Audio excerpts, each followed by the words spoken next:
Hello everyone, and in today's video we're discussing Congress dominance in the first three general elections of your class 12 political science chapter 2 era of one party dominance. So जो result रहा है of the first general election, तो उस result से लोगों को ज़्यादा surprise नहीं हुआ क्योंकि उनको पता था कि इंडियन नेशनल कांग्रेस ही जीतेगी इस इलेक्शन को. क्योंकि कांग्रेस पार्टी जो थी इट वॉज पॉपुलरली नोन, जिसे हम कांग्रेस जानते थे. It had inherited the legacy of the national movement. तो जो नेशनल मूवमेंट हुआ था इंडिया में फॉर इंडिपेंडेंस, उसकी लेगेसी इनहेरिट करी थी किसने? इंडियन नेशनल कांग्रेस ने. प्लस ये ओनली पार्टी थी जिसका कोई ऑर्गेनाइजेशन जो है वो स्प्रेड है all over the country. Finally जो जवाहरलाल नेहरू थे, he was the most popular and charismatic leader in the Indian politics, and he led the campaign and toured through the country. And जब फाइनल रिजल्ट्स आए थे तो जो extent of victory that did surprise many, क्योंकि party ने 364 seats जीते थे out of 489. That's a very big number and Lok Sabha में.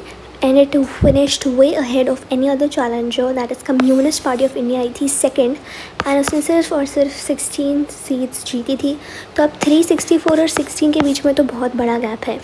स्टेट इलेक्शंस हुए थे विद द लोकसभा इलेक्शन साथ में हुए थे, और जो कांग्रेस ने तब भी जो है बहुत बड़ी विक्ट्री जो है जीती थी.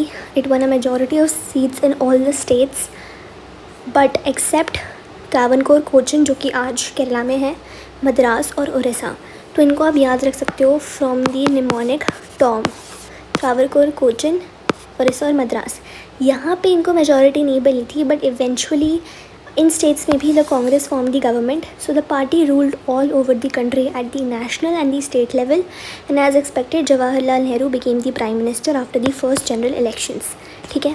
अब क्या होता है अगर हम electoral map को देखते हैं, that would basically give you a sense of dominance of the Congress during the period 1952 से 1962 में.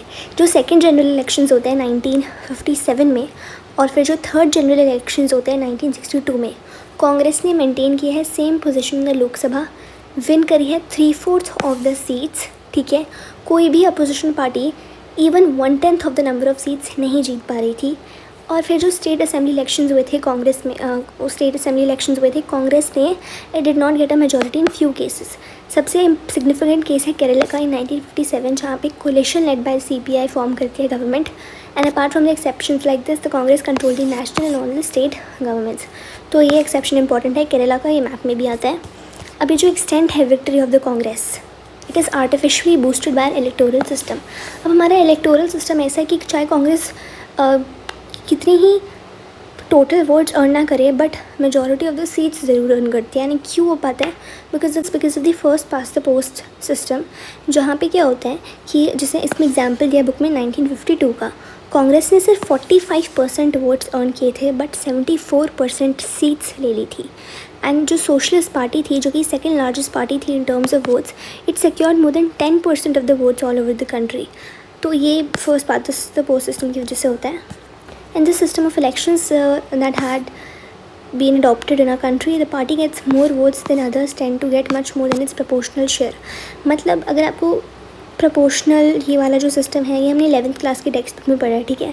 तो अगर मैं थोड़ा सा बेसिक ओवरव्यू दूँ तो इसमें ये होता है FPTP में कि मान लो कि आपके पास 4 कैंडिडेट्स हैं. ठीक है. इसको मिले हैं 10 वोट्स, इसको 9, इसको 6, इसको 3 मान लो.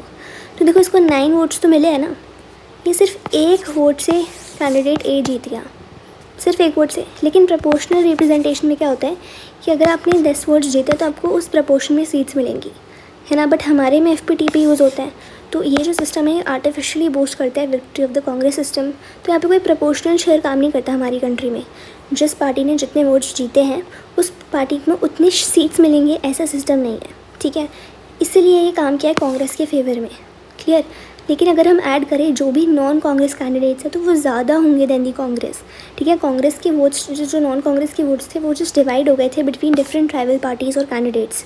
सो इसलिए जो कांग्रेस था it was still way ahead of opposition parties and it manage to win. Okay, next is nature of Congress dominance. So firstly I thought we can revise it from the notes that I made, and in the next video we'll cover the next topic. तो सबसे पहले हमने revise कर लेते हैं, ये hand written notes हैं। If you want these notes you can let me know in the comment section, I will share this PDF with you. इसमें मैंने सारे हैंड रिटन नोट्स बनाए हैं डिजिटली। सो अगर हम फर्स्ट जनरल इलेक्शन की बात करें, now we will just have to consolidate the information जो भी हमने पढ़ा है। फर्स्ट जनरल इलेक्शन हुई थी 1952 में। कांग्रेस को 364 सीट्स आई थी आउट ऑफ 489, ठीक है। और हर एक स्टेट में भी कांग्रेस की गवर्नमेंट थी एक्सेप्ट 3 स्टेट्स जो कि थे टॉम, त्रावणकोर, कोचीन, ओडिशा और मद्रास। सेकेंड जनरल इलेक्शंस होते हैं 1957 में और थर्ड जनरल इलेक्शंस होते हैं 1962 में। Congress manage to win 3/4 of the seats in the Lok Sabha. 1952 से 1967 का जो टाइम है वो कांग्रेस डोमिनेंस का टाइम है। क्योंकि it inherited the legacy of the national movement. फिर आपका जो जवाहरलाल नेहरू थे, he was a popular charismatic leader.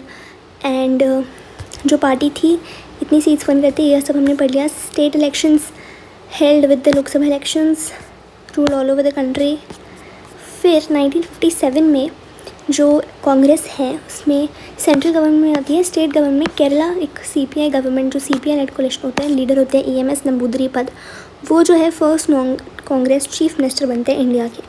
ये इन्फॉर्मेशन बुक में नहीं है but I added just for extra knowledge कि जैसे जो नेहरू होता है प्राइम मिनिस्टर, यहाँ पे इस इंस्टेंस में हमें फर्स्ट मिसयूज़ देखने को मिलता है इमरजेंसी प्रोविजन। तो बेसिकली ना ये लोग प्रेसिडेंट्स रूल लगा देते हैं बिकॉज यहाँ इस स्टेट में उनकी गवर्नमेंट नहीं थी ना, बाकी सारे स्टेट्स में तो थी। तो ये स्टेट इमरजेंसी का एक एग्जाम्पल है। फिर अल्टीमेटली यहाँ पे कांग्रेस रूल हो गया था। अब कोई भी opposition party even 1/10 of the number of seats भी नहीं जीत पा रही थी। तो इन state assembly elections Congress did not gate majority in a few cases, ये हमने देख लिया। एक्सटेंट ऑफ विक्ट्री जो है कांग्रेस की आर्टिफिशियली बूस्टेड है हमारे इलेक्टोरल सिस्टम से, जो कि है FPTP, मतलब हमें सिर्फ बाकियों से ज़्यादा वोट्स चाहिए। और यहाँ पे वोट सीट डिस्पैरिटी हमें देखने को मिलती है, ठीक है। कांग्रेस जो थी 1/3 of the seats but did not get even half of the votes, like 45% votes थे बट 74% सीट्स थी।